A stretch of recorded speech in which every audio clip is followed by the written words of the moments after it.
Hello and welcome to another episode of Vegan Interactions Live, episode number 5, I believe. And this is going to be an action-packed one, I can already tell, because we have a lot of themes to come. And joining us, we have a special guest, Anthony from Ant Talks on YouTube. And I've got the video we actually connected with linked in the description of this video. So encourage you to watch that after this. And we're also probably going to be doing some excerpts from that. And to start things off, we will be watching the viral sensation Save Ralph, so that'll be coming up here shortly. And Anthony's just shared that he hasn't seen that before, so we're gonna be getting a bit of a live reaction to that, which I think will be a lot of fun.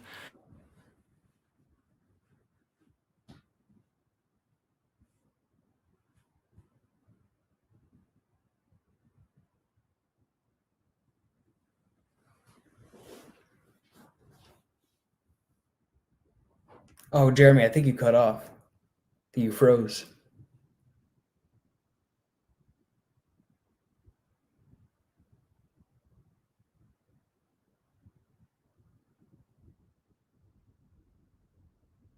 Oh no.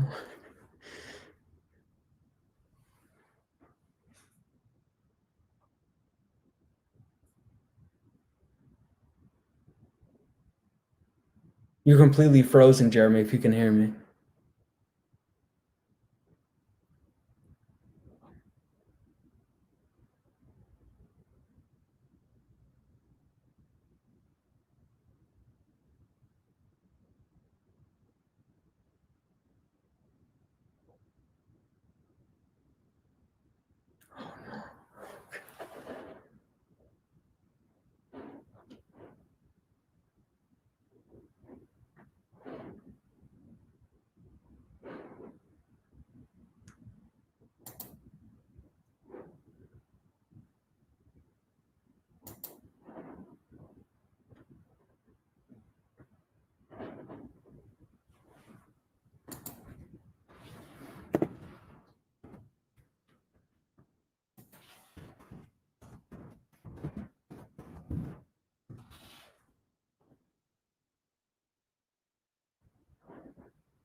Hello! Oh my gosh, that is the first time that has happened. Can you hear me, Anthony? Yes. Yes. Oh my God. I'm so sorry, mate. I was like, oh my God. I like And you're on!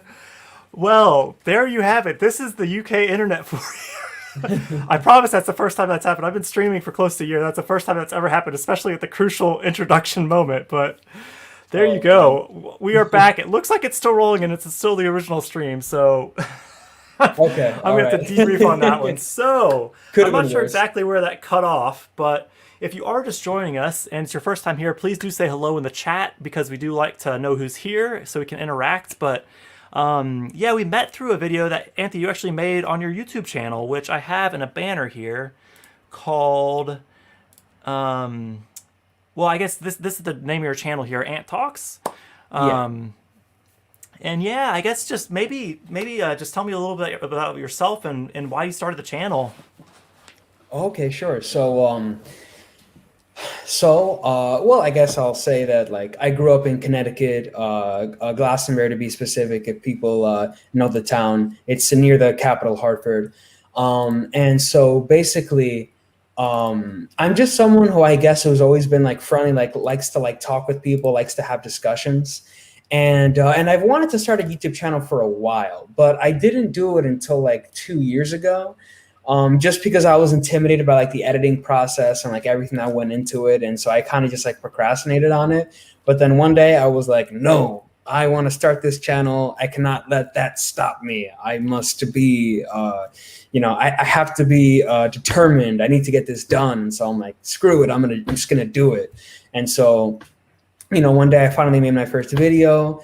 And in the beginning, I wasn't exactly sure what I wanted to do. I was kind of a little all over the place. like I would do pranks like on my college campus and stuff, and I would have someone like help me filming and stuff, and then I would also do interviews. And so I did those two things pretty equally, consistently. And then I figured later on, like, let me focus more on interviews because I actually enjoy these a little bit more. And they were like a little easier to make anyway, I guess. So I focused more on the interviews, and now I've been trying to like hone in on the specific like niche that I want to draw upon, like who's going to be my audience, like who's going to like come to my channel, like who's going to be interested in what I have to say. I've been trying to focus on that a lot more recently.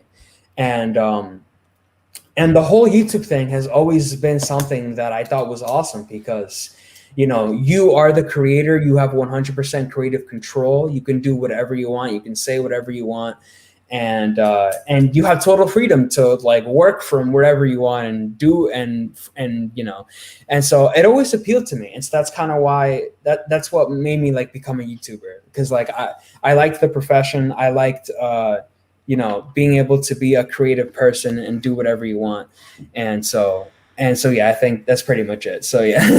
Yeah, I found it's something that probably we align on. Is it's just a great place. Like if we're passionate about something, it's a great place to channel that passion. Because we met on your video titled "Should Animals Have the Same Rights as Humans?" Yes. And Yeah. then, yeah, just through the comment section, and I think as my internet was crapping out, I was just talking about how like we oftentimes engage with people through comments, and just to be able to like have a live stream, it's just you can just do so much more than you might be able to do through your average YouTube comment section, which I think is just so cool. So I honestly thank you for accepting the invite to come on. But with that, I think we have it looks like there's eight people across the platforms with us at the moment. If you have joined us, please let us know you're here. Hello, Dave. I'm not sure if I lost any other comments in my restart. Hopefully not. But with that, I think we might as well get into Save Ralph, and then we can go from there and talk maybe a bit about your interview. But for those of you who are, and welcome Vegan Vacancy. And for those of you who have not heard of Save Ralph, it's basically a viral sensation. I think the YouTube main video is up to 12 million views, but there's like loads of different languages, and obviously across Facebook and other platforms. I don't know how many tens of millions of views it has, but anyway, it's definitely moved a lot of people. And just a fair heads up, it's not graphic, it's actually stop motion, so it's not real life individuals as it were, but it's powerful in its own way. So if anyone is feeling a bit kind of run down at the moment, you can always just listen to it. But there's nothing, it's not graphic in the traditional sense, I guess is what I'm trying to say.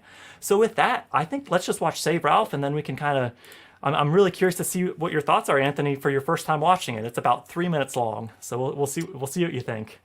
All right.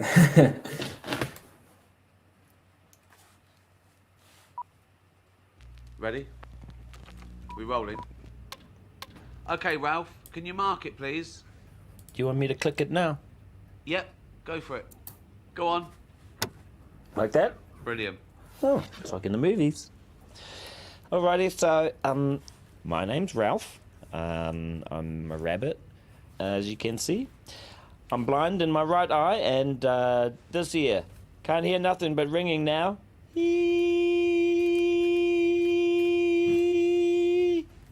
Yeah, it's annoying, isn't it? Yeah.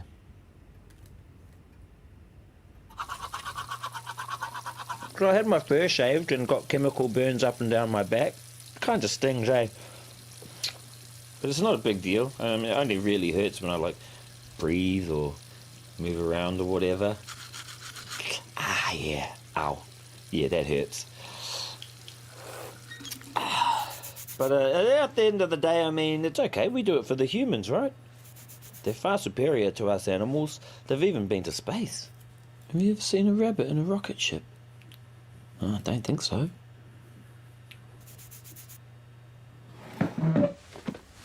Point is, I'm not a space bunny. I'm a tester. My daddy was a tester, my mum, my brothers, my sisters, my kids, all testers. And they all died doing their job. Like I will. But it's okay. Testing is what we were born to do. It makes us rabbits happy. Yeah.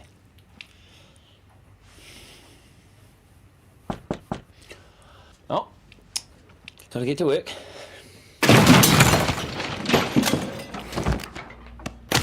Now I know it looks bad, but the way I see it, I'm doing my job. If just one human can have the illusion of a safer lipstick or deodorant or... Hey, Ralphie! Psst. Ralphie! What's with the camera crew, bro? They're just following me around, making a documentary or something. Can you ask them to get us out of here? Yeah, what will we see? Come on, Ralphie, just ask them to get us out of here. My I don't want to number. die, man. Okay. Put that out, right? Oh, here we go. Hey, don't touch him! Oh, shit!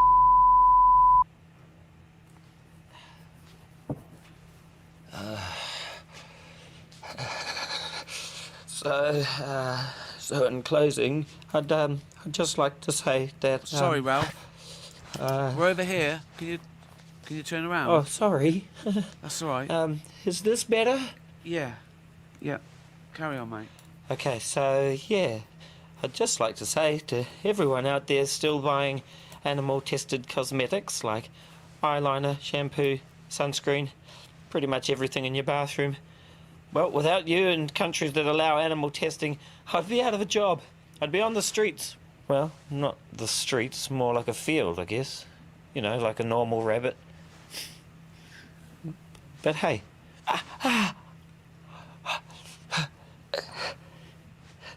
It's all good.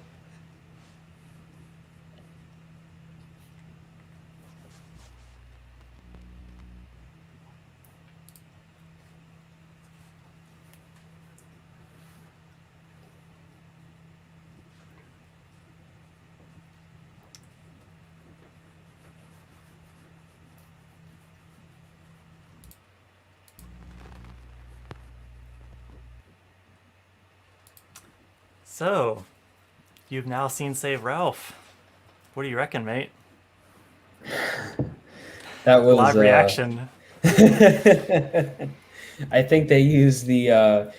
I think what was clever and intelligent about it is that it brought you in at first with the humor, and so it made you like more like open and receptive at first. But then it got like deeper, and it's like, oh shit, okay, now I see what's going on, and it's like, wow. And then the message is powerful. I mean, it's like, I think by making the bunny like anthropomorphic, like making it like seem like a human being, like someone like more like relatable, I guess, to like us, like other humans, it makes us more like sympathetic to like their plight or whatever. It makes us more sympathetic to like what they're going through. And so like we look at it and we're like, oh my God, like, this is like another like person, I guess, if that like makes sense, because but yeah, it was definitely had like some dark humor, I guess, but just dark in general. But I mean, that's the point of these kind of like revolutionary or videos to try to like change minds, like change the status quo. Like they're supposed to like make people uncomfortable, and and so yeah, I thought it was really great, and I think they have a solid point. And I think this is like something that we need to think about. These are moral issues that we need to think about, and we need to discuss them. So I thought it was awesome. Yeah, okay, that's so cool to hear, like kind of a live reaction, because I've watched that dozens of times since it came out in April, and I just saw welcome to Jade and Caninas. Hopefully I'm saying your name correctly. But yeah, Jade was just asking, what is this? And this is the Save Ralph viral video that we're just reacting to, and this is Anthony's first time seeing it, so we're just kind of unpacking it a little bit, because literally, I mean, like I say, I've watched that several times, but every time I watch it, I see something a little bit differently. Afterwards, I'll have to link you to some of like the breakdowns from it, because it's literally every scene is a work of art. Because like earlier on, like in the, I might as well see, I can probably pull it up here actually to make it a bit more visual. Distinct, here, in my right eye, and the streamer controls are playing up a little bit, but I'll get there in the end. But yeah, here in the bathroom scene, something that's quite subtle is the cup has toothbrushes in it, so it looks like 2 larger ones and 3 smaller ones. And later on, he's talking about how his parents were testers, his brothers, his sisters, his children, but he never talks about his wife, presuming, a wife relationship, or, his partner, maybe we could say. But so that kind of symbolizes his family members that he's kind of separated from. And so a more subtle detail is, and this is quite heartbreaking, is that the cream with the pink lid to the right of the faucet is actually a specific cream that is used for burns on basically the flesh injury that he has on his back that we don't see until later. But that's basically showing that he's basically just everything throughout this just shows like his existence. But there's so many. I mean, I could talk for an hour about all the breakdowns, because gradually throughout the film, you'll see he goes from being fully clothed to here in a full suit. Then obviously into the bathroom scene, he's got the shirt undone. To then at the breakfast table, he's not wearing any clothes to show kind of that vulnerability. So it's just like the things that they did through this is just, it just blows my mind, honestly. Yeah, and I think there's an interesting comment here from Caninas about animal testing for cosmetics being bad, but other animal testing being good. And I'm curious what you think about that, because that kind of pulls us into your interview as well, because you talked a bit about animal testing, I believe, or so-called animal testing in your interview. What's your take on that? Do you think there's a difference between cosmetics and other forms of animal testing? I think at the very least, there's definitely a distinction between testing for cosmetics, beauty things, and testing for like medicine and stuff that could save lives. There's definitely a distinction there. Whether it's the moral question of whether it is like okay to test on animals and like abuse them in like these ways in order to develop medicine that could benefit humans in a substantial way. That's kind of a question that I'm not even sure if I can answer, but there's definitely a distinction, and I'm definitely more sympathetic to testing on animals for more substantial things such as medicine. I would say I think for most of animal use, it's much easier. I think that that's where the case for animal rights, I think, is more necessary when it comes to testing, because I think a lot of testing, because probably one of the most common, because I've just been involved in a discussion around this recently, is around food, and specifically if a new ingredient is being brought to market. Bit of a content warning, just discussing some of the methods that are used for that. But I mean, from what I've read, it's a lot of it's actually more anti-scientific than it is pro-science. Because like basically the way they test these ingredients for food is they select however many individuals for the so-called tests, and then they do what's called an LD50 test, which basically just means they force feed them until half the population dies, oftentimes from their stomachs exploding, and then the other half gets killed anyway. So they're really, and then they dissect them and see if anything specific was caused by that. But it's not really. It comes from more. To me, like it's more about the funding, because it's millions, billions of dollars that go into these research things. And if they actually looked at like human cadavers, 3D modeling, 3D printing, like there's other methods we could use that didn't involve killing, I guess, regardless of if we're talking cosmetics or other things. So, but yeah, I hear you. I do understand why cosmetics is much more straightforward. And in fairness to Kanisa, I think I might have misquoted the comment here a little bit, but yeah, it's definitely, yeah, it's warrants more discussion, I suppose I should say. But because I mean, maybe taking a step back, have you considered veganism yourself? No, honestly, I never considered like because honestly, I think it would be hard for me, because I definitely like enjoy like eating meat, and like I've eaten meat like my whole life, and so like I never like seriously considered veganism or even like vegetarianism. However, I do recognize the importance of us to like have these like moral discussions, and I'm not afraid to like dive into it and to like and to really like test our like our knowledge of it, I guess, if that makes sense.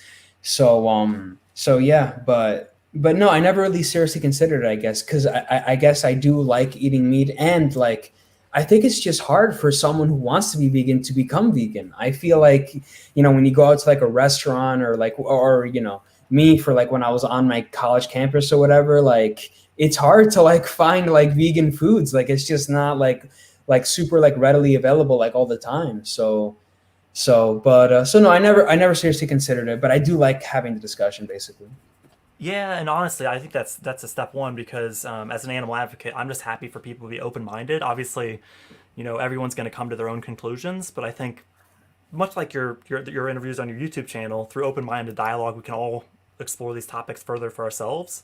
Because I'm honestly I'm confident that you know if the truths the facts are kind of laid on the table, there's a pretty strong case, which I guess is kind of the whole idea behind the Save Ralph video and kind of that stuff in general. Because it was interesting earlier how you mentioned through Save Ralph, the video was creative in the sense that we saw Ralph as a person. I mean, here's a question for you. Do you think our fellow animals are people? You know what I mean? Like animals who aren't human, would you consider them people?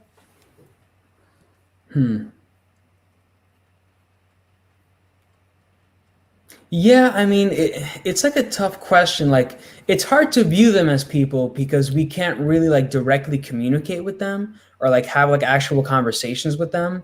But like, are they people? Like, yeah, I mean, like, I would say they are people. Like, just because like they don't communicate in the way that we do, and we can't and we can't have discussions and we can't like have discussions or like directly relate with them. I don't think that like discounts them as like being something lesser. I feel like they are still people. Yeah. I mean, but then that goes into like the conversation of like what is a person, and then like philosophers like have discussed this and like different criteria of like what is a person, and like that's a very like deeper discussion that we would have to get into. But yeah.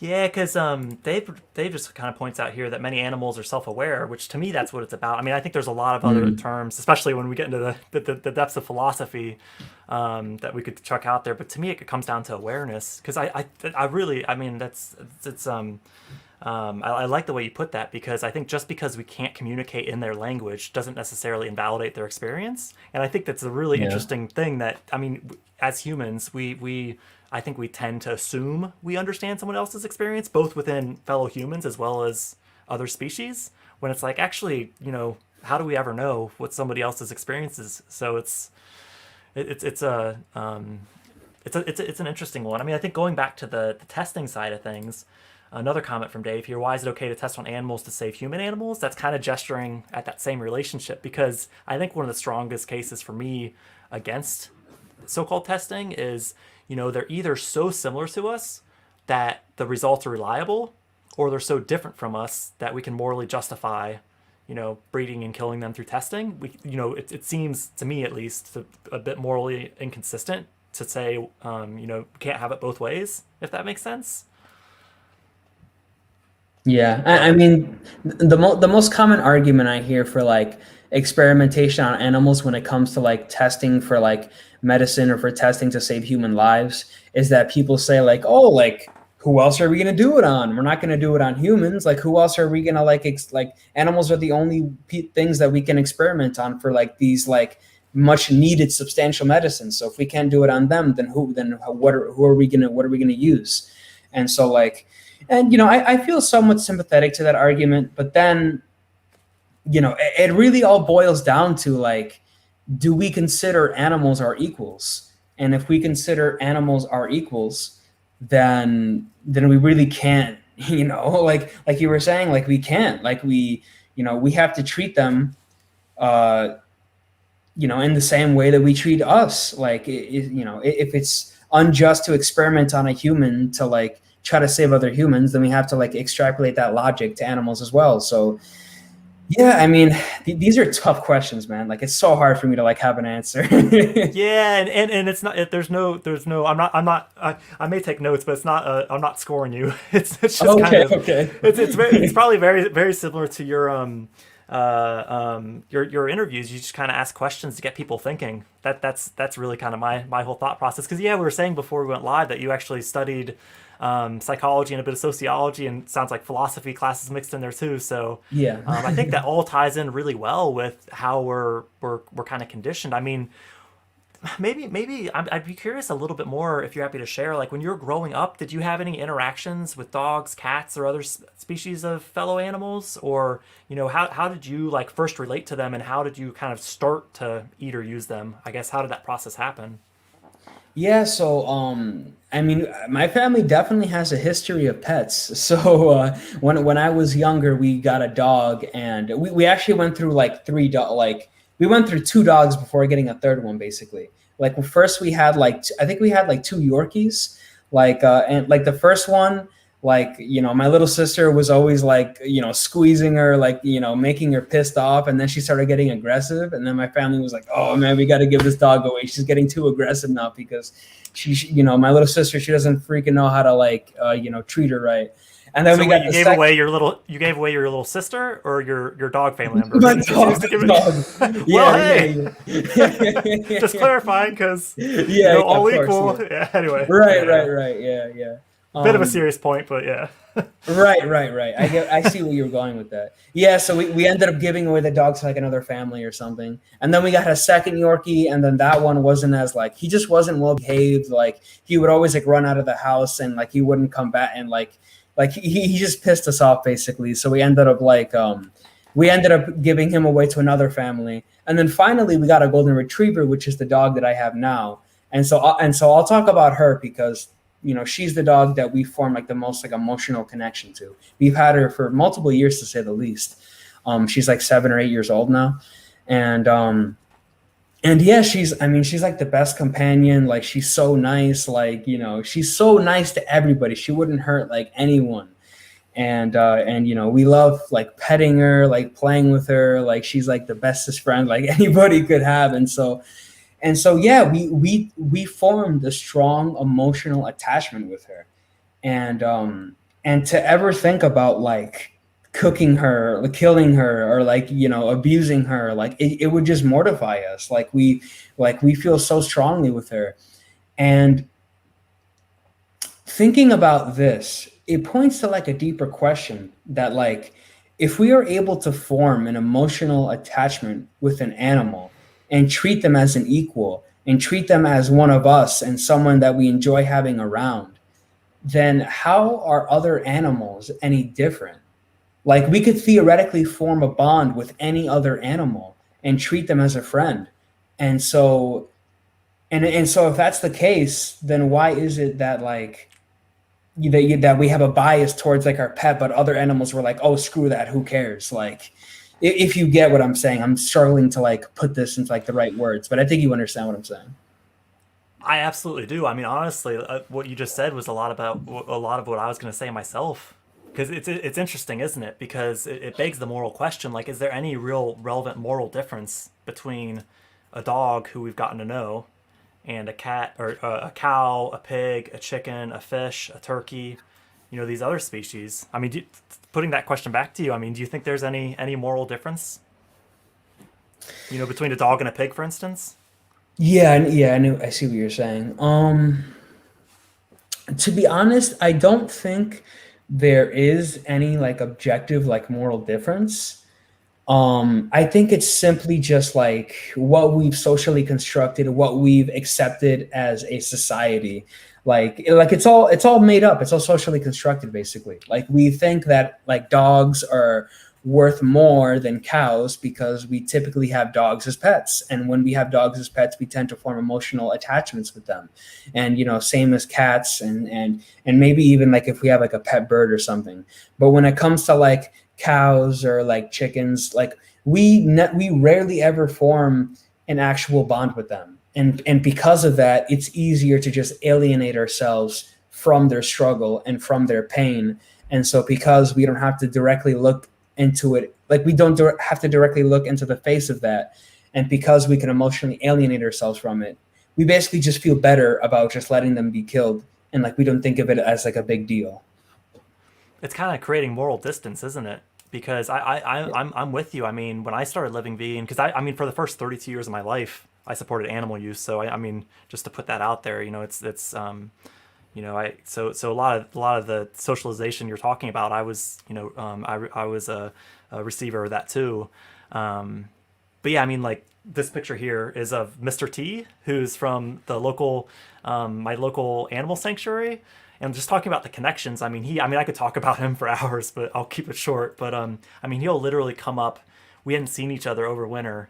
It's harder to get out there, and there's less to do because the days are short. But he'll literally come up and like sit on my lap. And like when we hadn't seen each other for months, we kind of looked at each other and like were drawn towards each other. And it's like I'll like sing to him and even play like songs on a ukulele, and he'll just sit there and listen. And then when I'm done, he'll like gently like preening me with his nose, and he'll look at me in the face, and I'll look him back in the eyes, and I can just tell there's someone looking back at me. And I think you put it so well. Like until we have those experiences, it's really hard to see a turkey as a turkey versus turkey who we eat or use in however other ways. Because that's the thing. Is there a difference? Is there, from a morality perspective, do we have to have a relationship with someone for them to have moral value? Yeah, that's a great way of like phrasing the question, basically. And you can tell that like you can form an emotional bond with like any animal, like you were saying with the turkey and stuff. And I remember when I was younger, I went to see like a show where like they did like tricks with like animals or whatever, and we were all sitting down, and there was like a big like body of water, like a pool in the middle, and there were people, and they were like doing like these weird like funny things with like these animals. Like there was like a walrus, for example, and like the guy got the walrus to like wave at him, like mimic it. Like you couldn't tell how well he trained this animal. And so like the walrus was like waving at him, and like it, like you could they were, it seemed like they were genuinely like interacting as like two people, basically. And so I view this as like evidence that you could genuinely interact with any other animal as a person and form a bond with them, just like any other human, basically. Sorry, I'm really sorry if I seem like I'm rambling, but sometimes it's hard for me to like put this in the yeah. No, absolutely. I'm just I think the cool thing about these conversations is, there's one point, and then there's kind of three things that can kind of stem from that. So I'm just literally thinking in my head, because it's making me think of other things too, what you're sharing. Because I absolutely agree. Like when you have those interactions, you can see there's someone there. I know. Presumably this was around an aquarium setting, some of this stuff. But it begs the question: are they aquariums, or are they kind of water prisons? Because effectively, especially, I used to live in Singapore, and they would literally take dolphins and others out of the sea and put them in the aquarium for entertainment. I mean, what do you think about circuses and using, what's the name of your dog friend that you were just saying? Oh, my pet. Her name is Blondie. Blondie, okay. I mean, how would you feel about Blondie being used to like forcing her to perform for humans? It's a good question, isn't it? I mean, to be honest, I'm not sure, because like having her or having other animals in general put in an aquarium or like put in a zoo, or like, having them like perform, like you said, for the pleasure of humans, for their amusement, it does sound kind of degrading.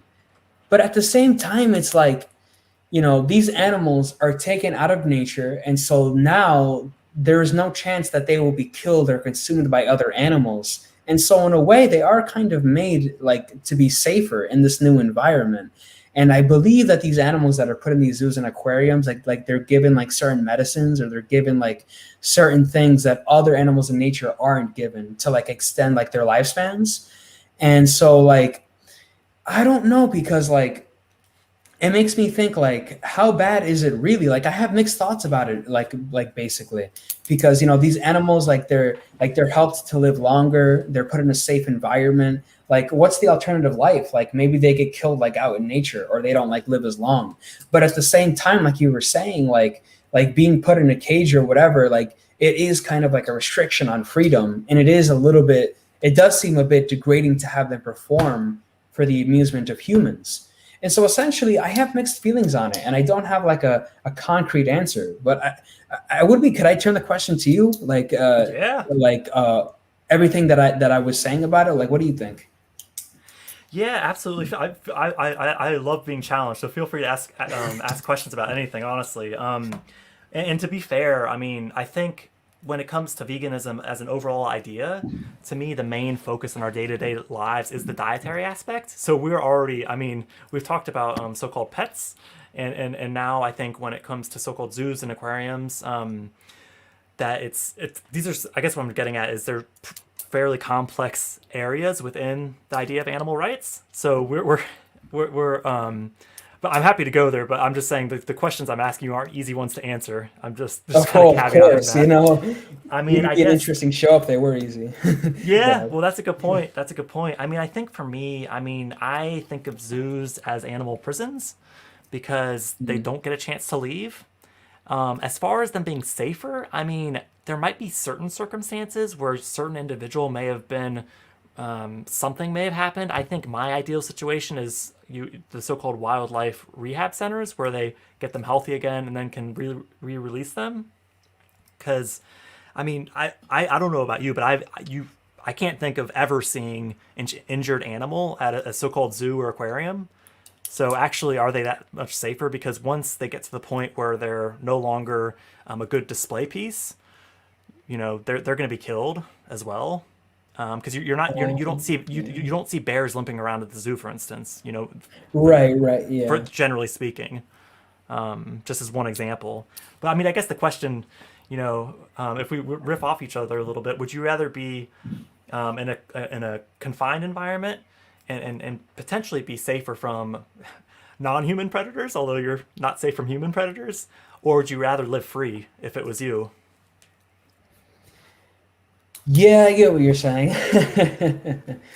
Yeah, to be honest, this is kind of a hard question to answer because, like, the thing is that I guess my short answer is I would rather be free. I would rather be free and take. I would take the chance of like potentially being less safe and be free rather than being confined and like more safe.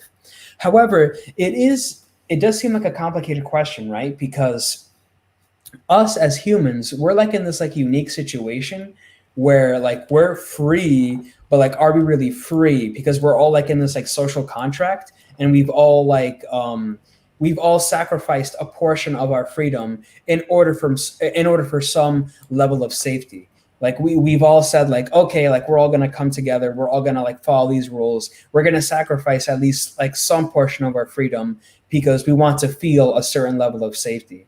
And so I feel like I feel like it's just hard to like I feel like the moral question that you're asking in regards to animals is hard to extrapolate to humans because we're not exactly 100% free. Like we have the social contract, and so you know we chose to sacrifice freedom in order to be safer.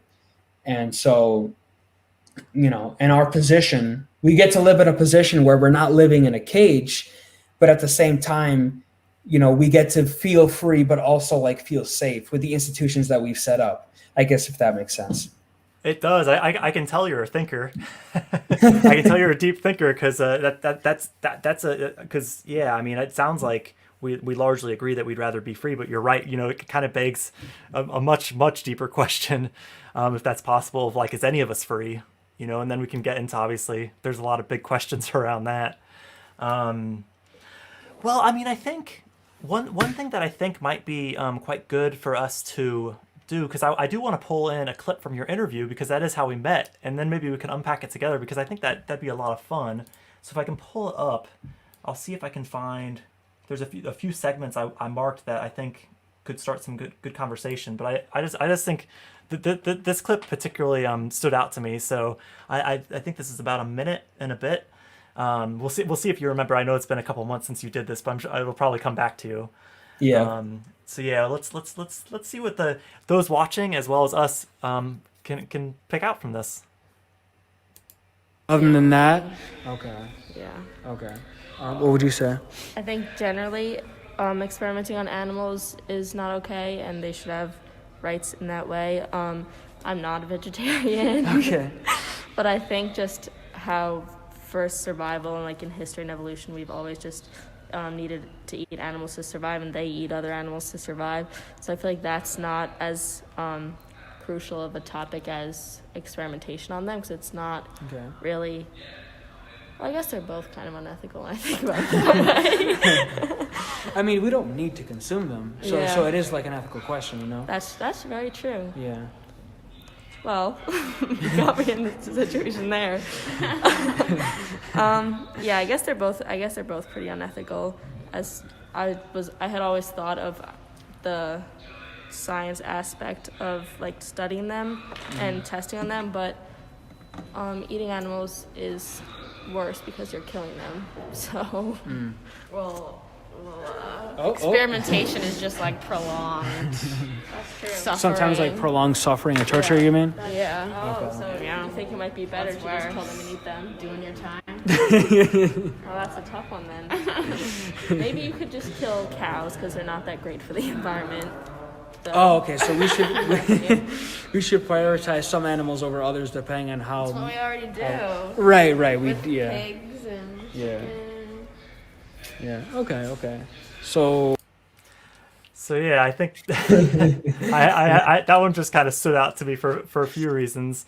But it's interesting the public perception. I mean, would you think there's killing involved with so-called animal testing yourself? wait, sorry, I don't get what you mean. So like I mean the comment was made, at least when we're eating them it's so-called worse because there's killing. I mean, Oh, so are you basically asking me which one I think is worse, either killing and eating them or experimenting on them? well, whether or not there's killing and experimentation in general. But yeah, I guess that's part of the same question. I mean, what did you think about that exchange, I guess, when you're having it or watching it back now? I mean, what I think is so interesting is that I think I feel like most people when you discuss this topic, they have so many conflicting emotions, and it's hard for them to have a straight, hard answer on this, because on the one hand, we do kind of like innately feel, or I think most of us kind of feel that it is wrong to consume animals, or it is wrong to experiment on animals. Like we do have this feeling, this gut reaction, that just feels wrong. But at the same time, we've kind of just been indoctrinated by our society, by our culture, by our values, by the way things are, in order to think a certain way. And so it's kind of like this cognitive dissonance. I don't know if that's a psychology term, you're trying to reconcile your environment, what you've heard, what you've taken in and absorbed by your culture, trying to reconcile all of that with your gut feeling and what you think inside is true and what you think is morally right. And so I think that's something that most of us have to go through. And so it's hard for any of us to have a hard answer on it. And so kind of a similar thing with sorry to change the topic a little bit, but I view this as a parallel with capitalism, I guess, where I kind of view a lot of immoral things about capitalism. But to give one example, there are people who make wages that do not give them enough to survive. There are people, we call them starvation wages or wage slavery. They don't make enough to actually survive and to live a decent life. And when you think about that, that obviously seems wrong. However, we've been indoctrinated into this culture of capitalism where there are people that are no, that's fine. It's fine if you don't make enough to survive, because you got to work your way up, or this is a meritocracy, bro. You got to prove yourself. You got to get to that level before you can survive. And so there are people who actually think like that. But I feel the reason they come to those conclusions is because of the environment and the indoctrination, rather than what is actually true based on their own internal truth, I guess, if that makes sense. And same thing with animals, I think. Yeah, well, do you think there's a relationship between capitalism and animal use? Oh yeah. Oh yeah. No, for Yeah. sure. Like, yeah. I mean, like, I think the majority of like animal production and like what goes into feeding the population. Like, I think most of these animals are raised on big like factory farms, and like they're abused like heavily and raised in these confined spaces where like they can hardly like walk around and like. I mean, I mean, we're debating the moral question of whether it's like okay to just like painlessly kill an animal to feed a human, and but then going to that next step where these animals are basically tortured and like they live in these spaces, and like that's like a whole nother step. Like, I mean, it's dark for sure. Oh, it is. I think it sounds like we agree on a lot. I mean, here's a question for you, just because something I'm kind of curious about people's opinions on. I mean, if you took a factory farm and you took the animals who aren't human out of the factory farm, and then put humans into the factory farm, if we were to focus on the factory farm aspect of animal use, I mean, what would we call it if we were doing the same things to humans, in your view? Oh, I mean, we would call that crimes against humanity. We would call that, we would say that's unethical. That's like, yeah, for sure. There would be no debate about it. Like, no, like this is unethical, needs to stop. This is inhumane. This is, you're torturing these people. And yeah, I see where you're going with this. Like, so can we have like any, can the perspective really be any different with animals? And so like, yeah, I mean, I think honestly, like, I can't think of anyone that I know that would be totally cool with like, yeah, bro, just throw them in the factory farms, bro. Just have them like confined like that. Who cares? They're just animals, bro. Like, I can't think of anyone that would be like totally okay with that. Like, that doesn't sit well with me. And like, I think to most people, that's just instinctively like morally incorrect. But I think the real moral debate is that if you raise animals on a farm and you let them go outside, you treat them humanely, you give them leisure time and let them live lives, and then you painlessly kill them in order to feed humans, I think that's where the real moral question is. I think that's where you're going to have more ambivalence, like more mixed feelings from people about whether they think it's okay or not. Honestly, it sounds like you've been in the animal movement for years. The way you're speaking about these issues, because they're obviously, yeah. I really appreciate the perspective you're sharing on these things, because I think you're gesturing at a really key difference, is whether or not we focus on the treatment or the use altogether, and specifically the breeding, use, and killing. But yeah, it's interesting. You speaking of crimes against humanity, I'm not sure if you've seen the language chucked around, basically referring to animal use as the animal holocaust. I'm curious if have you seen that come up, and if not, what do you think about it? Like, do you think that's a fair language, or does it evoke any kind of emotion or anything for you? Specifically in reference to how these animals are treated, like on the factories and stuff. Just animal use in general, if we were to refer Okay. to that as the animal holocaust. Okay. Um, is that fair?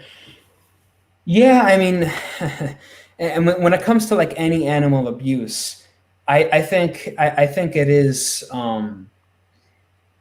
Yeah, I mean, it's hard for me to answer. I mean, because when we think of like a Holocaust, I think we usually think of like that's basically like the systematic killing like an entire like group of people, specifically out of the hatred for those people. And so I don't know if I would say that it's a 100% parallel, because I feel like a Holocaust is like killing people purely out of the hatred of those people and wanting them to not exist.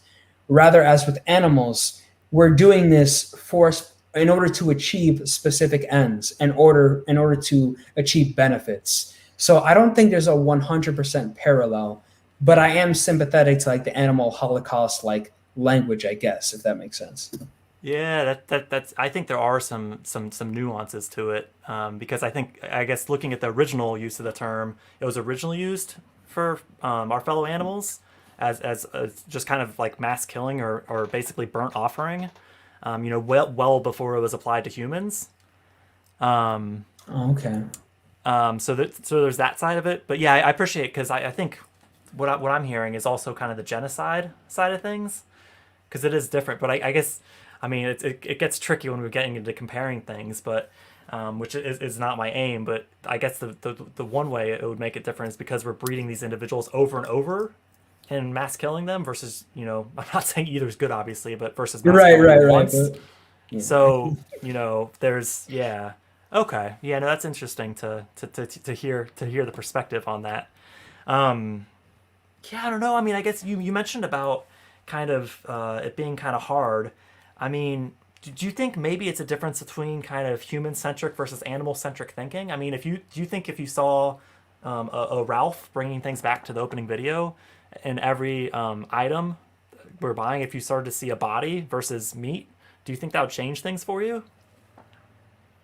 If that makes sense. Could you? Yeah, I'm sorry. I'm struggling a little to follow. Could you rephrase Yeah. the? Yeah, no, that's fine. I mean, I appreciate you letting me know because I mean, basically, do you think we're distancing ourselves from the victim? And if we thought about the victim, if it'd be easier to live vegan, and it wouldn't, mentioning how it's hard to live vegan in certain circumstances, do you think if we thought of them, it would be easier? Like as a motivation? If we put more of the focus on animals and their suffering rather than like thinking about us, like and what's good for us, is that basically what you're asking? Yeah, exactly, okay. exactly. Versus, do I want this, plant burger or someone's body burger? If we have those two options, if we're and instead of just thinking of them as meat, but actually thinking about the individual behind the so-called meat, do you think that would change things for you, or? Yeah, I would definitely say so. I mean, I certainly think that like when we go out and we eat, whether at a restaurant or whether we cook at home, wherever, that we're not thinking about like the person or the thing that we're consuming. Because if we were to start thinking about that, then we would get sad. And then we would, have these like feelings of like, oh shit, like what am I doing? We don't think about that. We just eat it and we just like relax and enjoy your day. Because if we were to start thinking about it, then I think we definitely would start to develop like moral like conflictions. So I think if we do think about the victim more, I think it does help to I'm sorry, what were you asking? It does help to what? Like just like, because I think for me, like, because I grappled with this issue for a number of years. I mean, for 12 years before starting to live vegan, I was vegetarian and pescatarian. So I for way longer than I wished, looking back, would have hoped to have addressed this.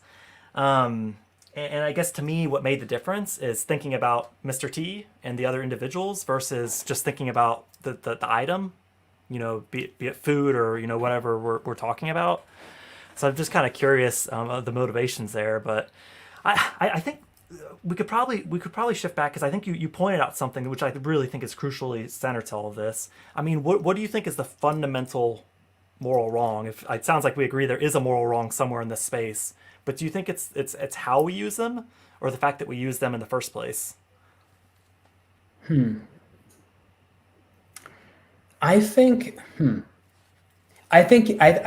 using animals in any way besides eating them for survival, I feel like is kind of immoral. I feel like, I mean, because I understand that like there are people that eat animals purely to survive. And so I think in that instance, and what I mean is like people that like don't have other options, like they need to eat like animals to survive, and maybe they don't have like options to like vegetarian or like vegan, like other things. And so perhaps in that case it would be okay.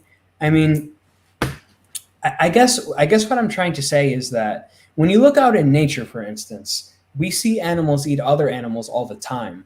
And so because animals eat other animals, then, is it really wrong for us to eat animals? Because, they're doing the same thing, and that just seems like it's nature. That just seems like it's something that like happens, and that there's nothing like if you like follow like what I mean, do we have to like abide by a higher moral standard than other animals? Basically, like if they're eating other animals, like do we have to like not eat, do you get me? I do, and I think when we start to looking to nature, and I think it's I try to remind myself at least that I am a part of nature, although like we talked about earlier, humans are kind of removed from it in a way.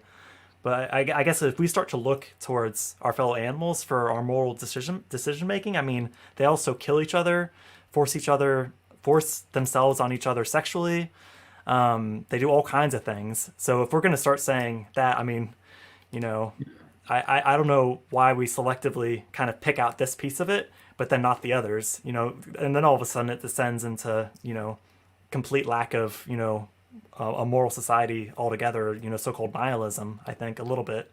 You know what I mean? Because if we looked to the so-called animal kingdom that outside of humans for that, but I guess if we can, we should, right? Because I don't know, I guess we'd have to get into specific circumstances for those exceptional cases. But I guess the question is, should those exceptional cases be applied to unexceptional ones? So if there's, let's say, this plane crash and maybe someone's a cannibal, some of those stories you hear about, they eat other humans to survive. That doesn't necessarily mean we should do it in our lives. If that makes sense. Yeah, no, I get what you're saying. And I like one of the comments, I think, that Dave was saying here. Like, some animals engage in cannibalism, so should humans do the same? Yeah, that came up in your interview, I think. Oh, I remember did that it? coming up. Yeah. Okay, Mentioning that. okay. Yeah, anyway, not to throw you off, but... No, it's okay. I kind of... Now that he says it like that, I kind of get what he's saying. I mean... And like you were saying, like there's some animals that like sexually like rape other animals. Like if some animals engage in cannibalism, does that make it? So yeah, I guess that is a very solid point. And so if some animals do like some heinous things like that, we have a capacity as humans where we know like what is right and wrong, and we know what we should and we should not be doing, I guess. And so, that's why we put humans on court, but we wouldn't put a dog on court, because a dog doesn't necessarily know any better. If a dog were to go and like bite someone or were to go and like eat another animal or whatever. And so because we can categorize the distinctions between right and wrong, and we understand that, then perhaps we should be held to a higher moral standard, I guess is what I'm trying to say, and what Dave was pointing out here. And so I guess I do have to kind of change my perspective a little bit. And I guess what I would say, oh shit, and there was one more thing I wanted to say, but it's slipping now. I forgot what I was going to say, but if it comes back to me, I will say it. You're good. We're coming up on that hour mark. So I appreciate it. It's, these long form chats can be, interesting in that way, because there's just so many ideas right. or, being thrown around. But I guess maybe if I could pull it back to one more thing, and then maybe we can start to wind things up and let you get on with your day. But I mean, back to that question of kind of how we use them, or the fact that we breed, use, or kill them in the first place. If we were to look at, I have a couple of rescues at home, a couple of dog friends actually. One who's silky, so similar to some of the Yorkie friends you mentioned. Yorkie dogs that it sounds like you had some interactions with growing up.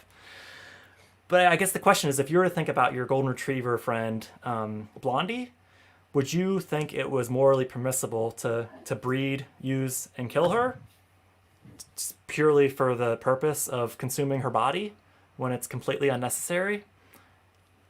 Or do you think it would just be morally wrong to do that in the first place?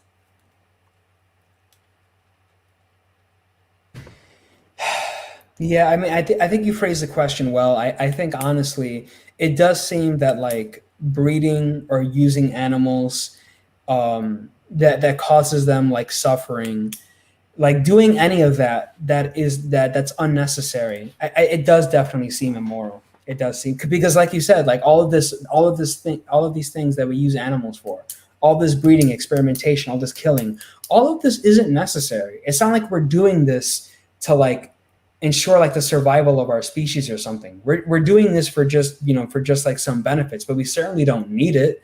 Like we can certainly carry on with our lives and still live well. And so none of it is 100% necessary. So yeah, I would say it is immoral. Like any like use of animals that is not 100% necessary for like survival is definitely immoral. Yeah, I would say so. Honestly, man, I think that's a brilliant point to kind of to draw things to a close on. I'll link you after this because we have each other's emails and stuff to a free support program called Challenge 22, which I think you really find quite fascinating because I think it would help to answer maybe some of the questions that have come up here. Because if we agree it's immoral, I guess the next question is what's to stop us from living a more moral life if we can. So that, I mean, they have free access to like registered dietitians, so you can ask about specific nutrients or, just basic stuff about, kind of the dietary aspect of food to eat and the rest of it. So I can link that to you. But yeah, I think in general, this has been a great chat. I mean, I don't know if there's anything else you want to throw out there, but those, I mean, I think we've hit on the main topics that I know I wanted to. And yeah, it's been a great conversation. So I really appreciate you coming on. Yeah, thank you for having me on. I really appreciate being here. And again, to like for you and the audience, I'm very sorry if it seemed like I was rambling, but it is sometimes hard for me to collect my thoughts and to phrase things in the correct way for me sometimes. I just have jumbles of thoughts sometimes, and I just need to I just want to make sure I get it out in the right way. But yeah, thank you for I want to thank your audience for being able to sit through like me talking the whole day. But thank you for having me here. I really appreciate it. Well, yeah, and I think that they're getting some really nice comments in the chat. Dave's very complimentary of you being a good guest and open-minded. So, I think, I think the cool things about this is it draws obviously us together, but also those who have kind of come throughout the chat to connect both in the chat and with us. And yeah, it's just really a nice way to pull us all together because I think with these big moral questions, because we talked earlier on about your experience in sociology and all this upbringing. I mean, we're deeply conditioned to see humans as superior to all other species. And it sounds like you're kind of chipping away at that for yourself, which is so cool. And I'll just encourage you to keep asking yourself, because I mean, nothing I asked tonight was like, deeply, whatever. It's just honestly just like asking ourselves these questions and just being willing to continue asking those questions. And I mean, I have no doubt, mate, like I can tell you've got a good heart. So if you keep asking yourselves those questions, you'll arrive at the answers that you want to. So right. That's the whole point of like having these discussions and the importance of like being open-minded and willing to, and we were able to have a great like civil discussion. It's not like we were like arguing or like yelling at each other or whatever. Like we just had a great discussion, and I feel like we both arrived at a further point of truth, which I think is fantastic. Like we both made progress like in our like our perspectives, and so I thought that was great. Couldn't have said it better myself. Yeah, I think honestly, let's leave it there. I can see you back in the green room, as it were, after I stop this streaming. But honestly, thank you everybody for joining this. And yeah, I'm not sure when my next live stream will be, but I am putting content on my channel, and be sure to check out Anthony's channel as well. AN Talks. AN Talks, basically ANTALKS. As one word. If you want to check it out, search it up, got awesome topics on there, a lot of fun, maybe subscribe, all that good stuff. Yeah, absolutely. Because the chat that brought us together, I think would be, for all those watching, I think would really find it interesting to watch it back. Because honestly, like easily a dozen different things came out of that chat that I think are the big questions to try to answer. So I think those interviews are a great format to keep kind of getting us thinking about these things. So, all right. Well, thank you very much, Anthony, and everybody who's joined us. So we will see you next time. All right. Thank you so much. See you later. Bye, everyone.